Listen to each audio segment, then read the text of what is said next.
Salam alaikum. Bonjour. Alors, je vais résoudre un exercice pour les élèves de sciences maths. Alors, l'exercice est le suivant. Le montage représenté par la figure comprend un générateur idéal de courant G qui délivre un courant d'intensité I0 égale à 50 microampères. 3 condensateurs A1, B1, A2, B2, A3, B3 non chargés initialement, dont les capacités sont respectives. C1 est égal à 100 nanofarad, C2 et C3 est égal à 1 sur 4. Deux interrupteurs K1 et K2. K1 et K2. On laisse K2 ouvert et on ferme K1. Le condensateur A1, B1 se charge alors pendant une durée ΔT. La tension entre les bornes devient I0 égale à 6 volts. La première question, trouver la durée ΔT. Donc, nous avons la première question. Alors, nous avons le condensateur A1, B1. Il est lié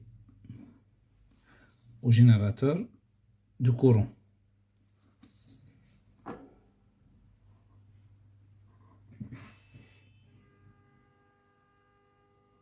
Alors, le générateur de courant,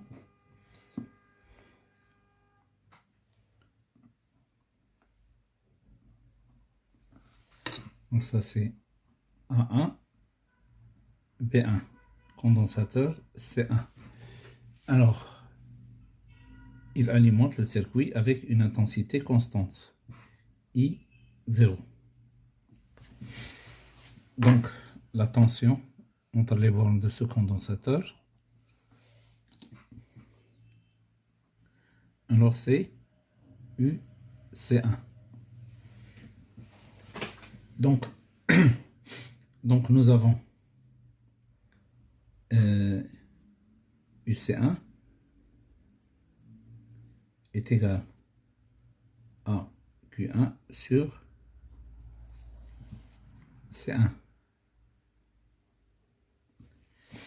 Et nous avons I est égal à dQ sur dt est égal à I0 est égal à une constante. Donc, Q est égal à I0 fois T plus Q0. Alors, donc, le condensateur initialement, il est déchargé. Donc, à T égale à 0. Donc, initialement,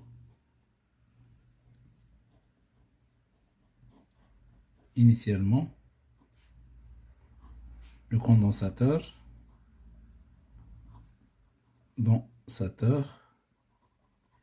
est déchargé.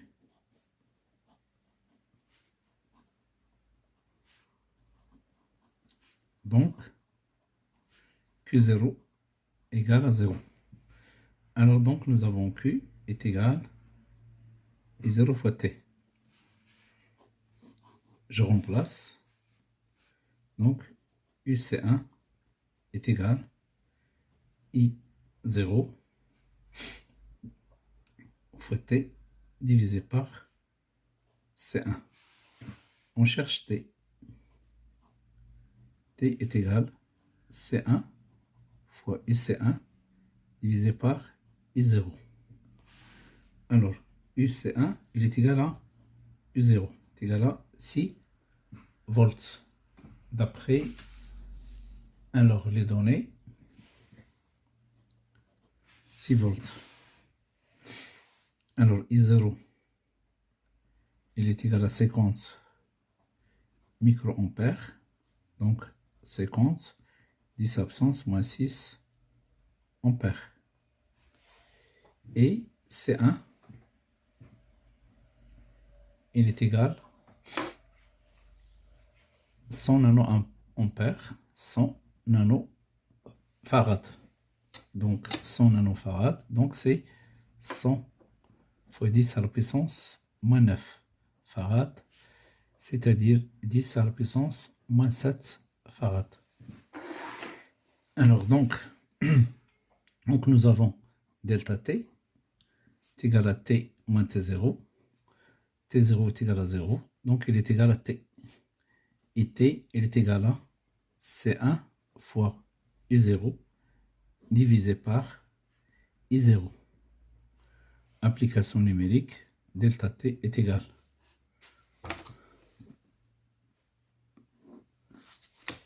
Alors, 10 à la puissance moins 7 fois 6 divisé par 50, 10 à la puissance moins 6.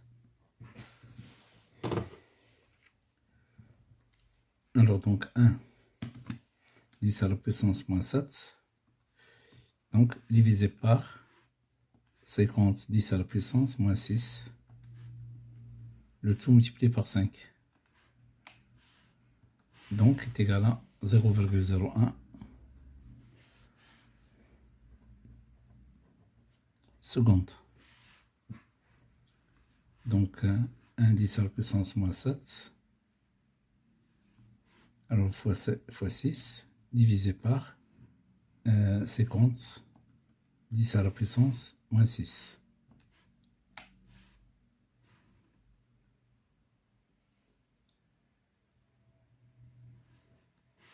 C'est égal à 0,012. 0,012 secondes. Alors, la deuxième question, 1, 2. 1, 2.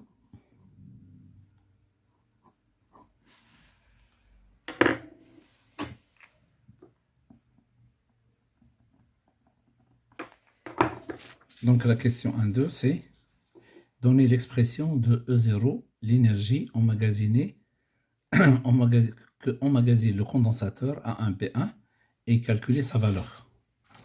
Donc, je vais la noter E0 est égal à 1 demi C U C1 carré. C1, c'est-à-dire 1 demi C1 fois U0 au carré.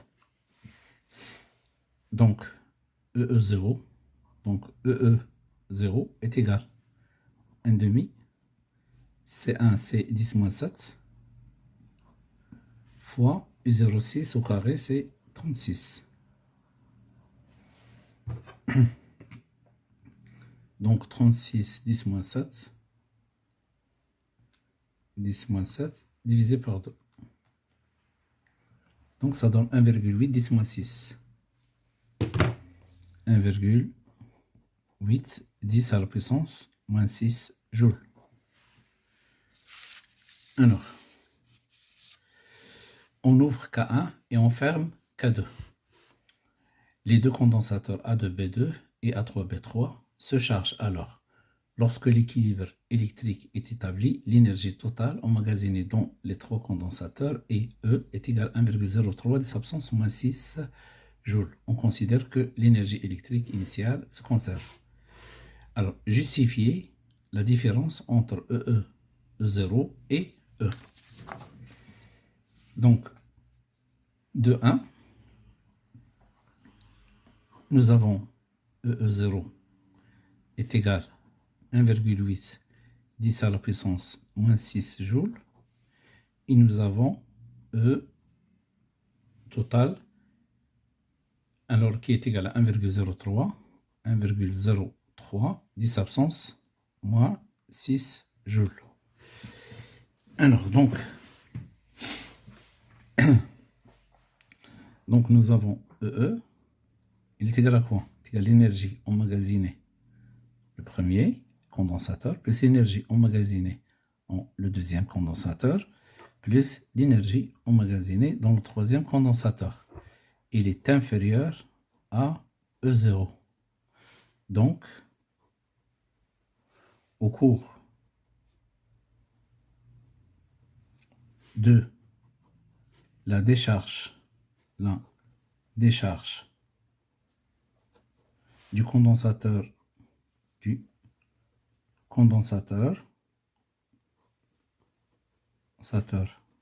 A1 B1, dans les deux autres condensateurs,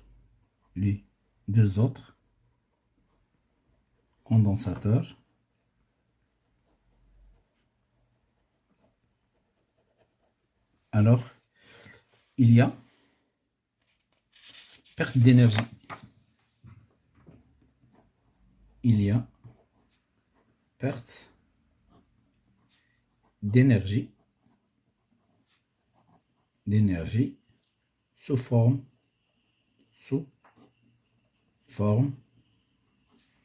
d'énergie électromagnétique.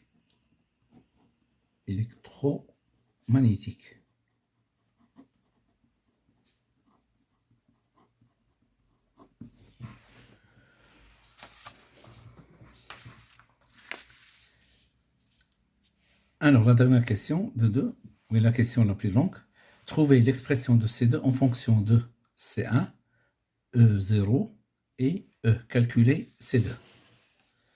Donc, la deuxième question de 2. Alors, maintenant, nous avons le premier condensateur,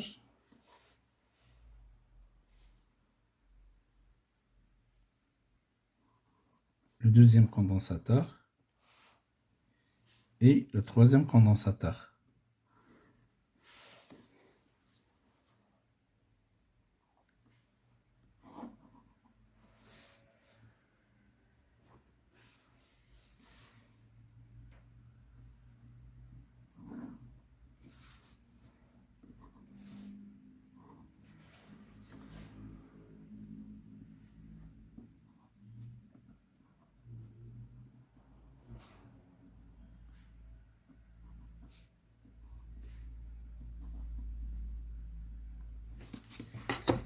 Alors, A1, A2, A3, B1, B2, B3. Ça, c'est C1, C2, C3. Donc, on va considérer, voilà, on va noter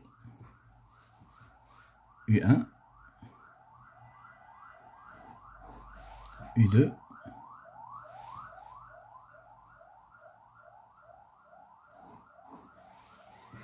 et U3.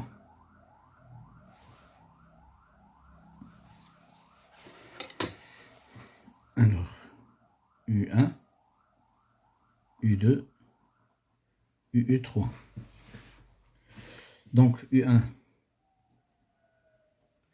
est égal à U2 est égal à U3. Alors, soit Q0, la charge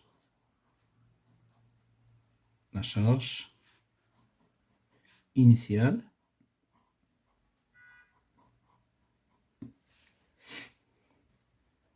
du condensateur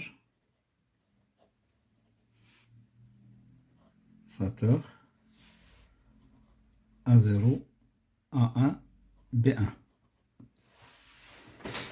Donc nous avons Q0 est égal C1 fois U0. Alors, soit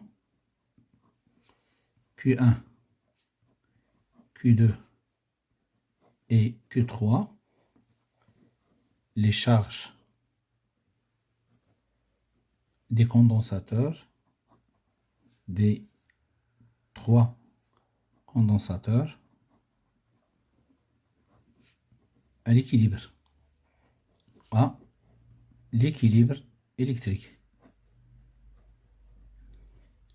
électrique.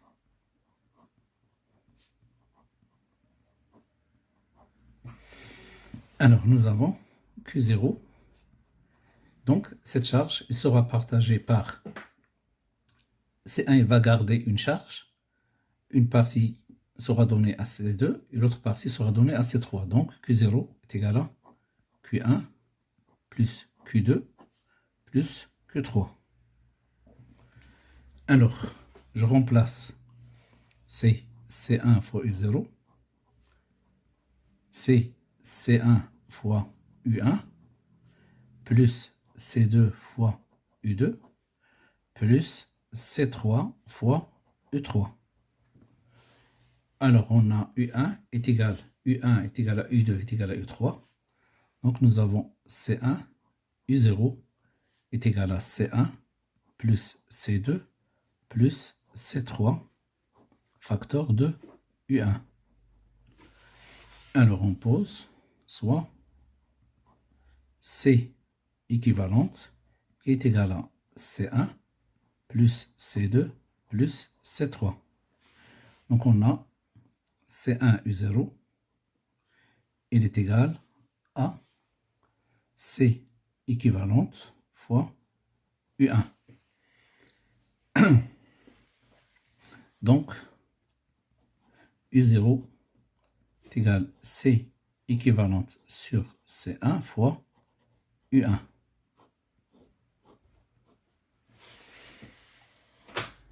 Alors maintenant, nous avons EE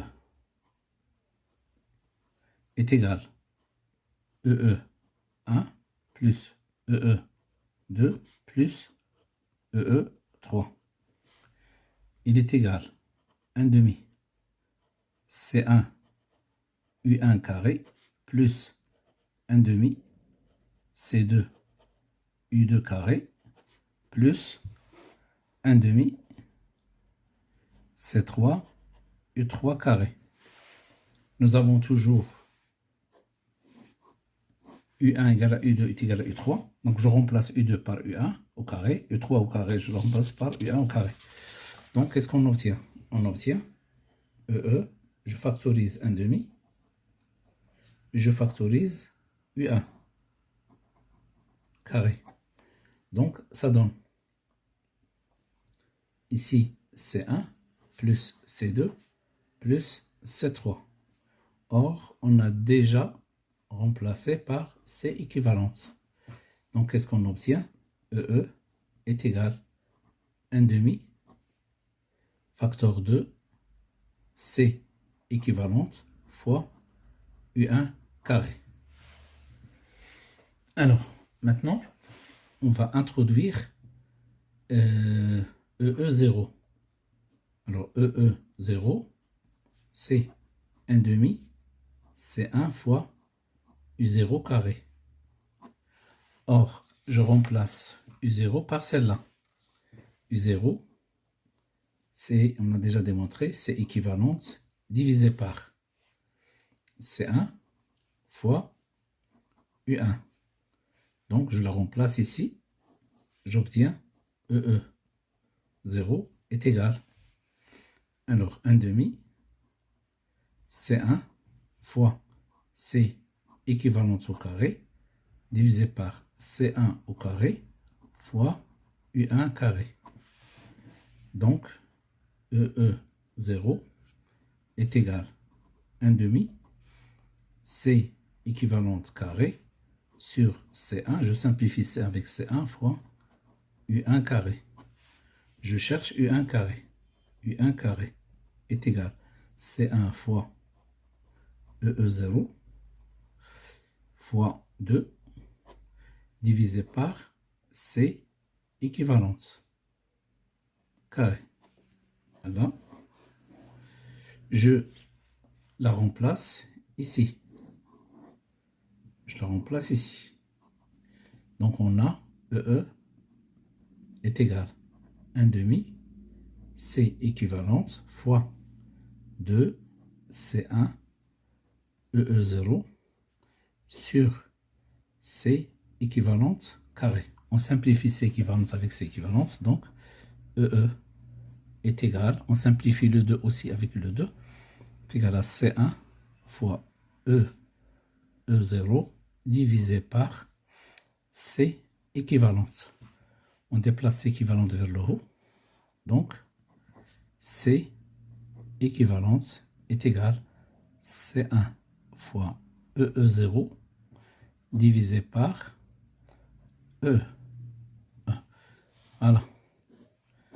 Alors, on a C équivalence.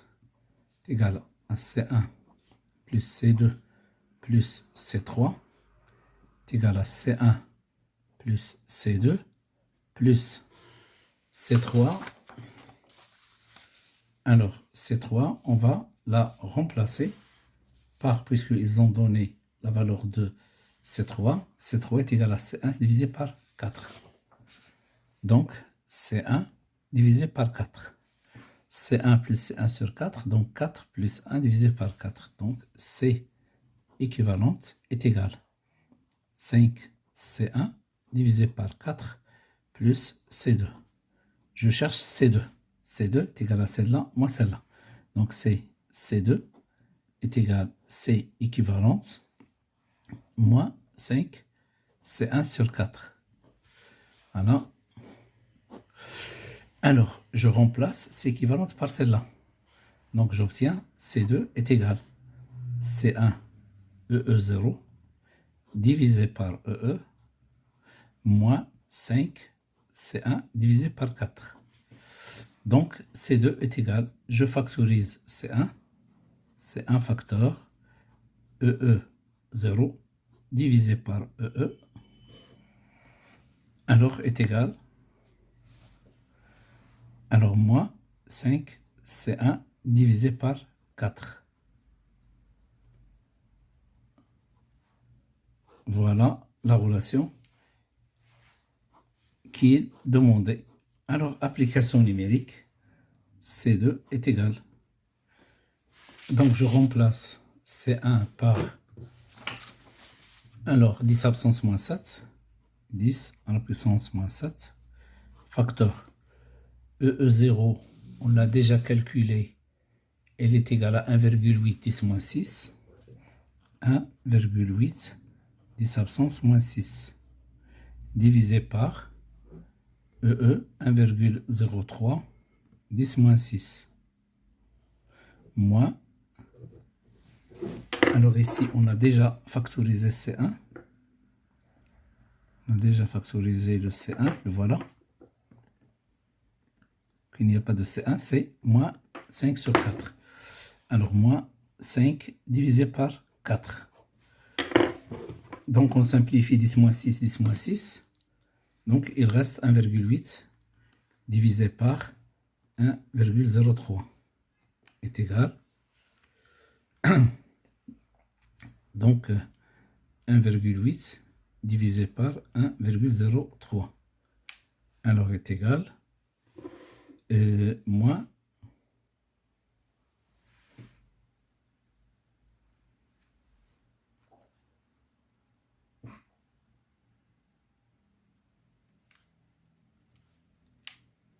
36 divisé par 2.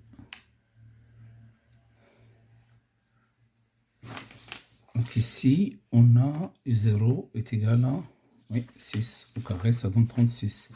Par 2, ça donne 18.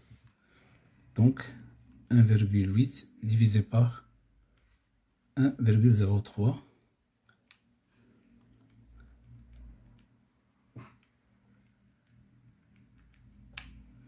Alors, moins 5 divisé par 4.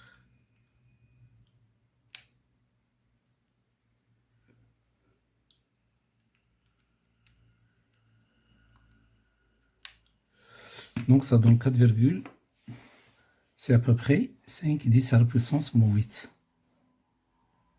5, 10 à la puissance moins 8. Alors là, c'est farad. À peu près 50 microfarad. Donc, c'est la dernière question. À la prochaine, Inch'Allah.